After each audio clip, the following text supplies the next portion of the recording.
Welcome to episode 10 of the Ask Linkfluencer show, and in today's episode we're going to be sharing with you some simple steps you can take to ensure that you connect with your target market the right way. The question that's come through is from Joe Collins, who's a sales director based in Sydney, and his question is, I'm using LinkedIn more and more within my role and pushing the team to use it within their daily business development activity. I'm just worried that we might not be using best practices when reaching out and connecting with our target market. Are there any etiquette rules we should be following or best practices we should know about? This is a great question, Joe. I've made a few notes here, and the first thing that I would recommend is actually sit down with yourself and your team and get an understanding of who you want to connect with and the purpose of that connection. Now, there's 5 metrics that we speak about. If you jump on our blog, we go in depth around those 5 metrics to really understand the type of person you should be connecting with, and that person should really be connected to your overall sales objectives and your targets. So understand your client avatar and then really ask yourself, what's my purpose for connecting with this person?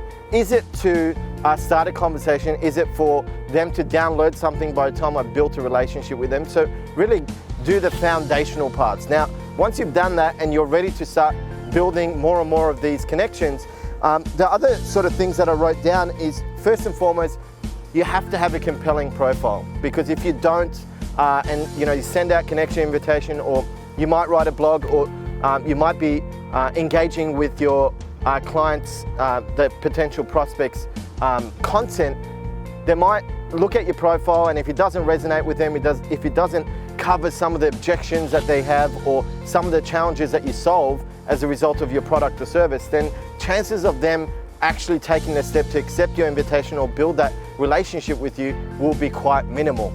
So first and foremost, make sure you have a compelling profile.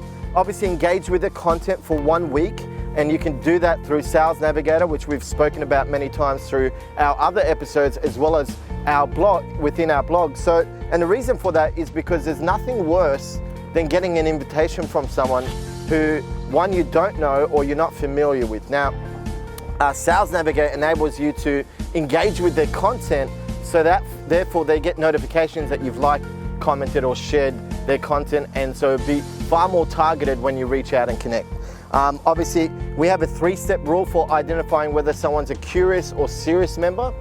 So make sure they've got a profile picture, they've got more than 250 connections, and they've filled out more than 50% of their profile. Now, the reason for this is because you want to ensure that they're a consistent user of the platform. Now, we've done many tests over 55 different industries and 30 countries to be able to come up with that rule. So make sure each connection that you're about to send, you pass them through that sort of 3-point identification that I spoke about. And then obviously you always have to personalize your message. Nothing worse than getting a generic invitation. And once someone accepts your invite, take them through a nurturing process of really establishing rapport, building your expertise, and really providing them with valuable content through the messaging app, because as soon as someone connects with you, you can actually send them messages for free through the email functionality of LinkedIn. So, and we recommend a 3-part sequence. Again, we've got a ton of content around that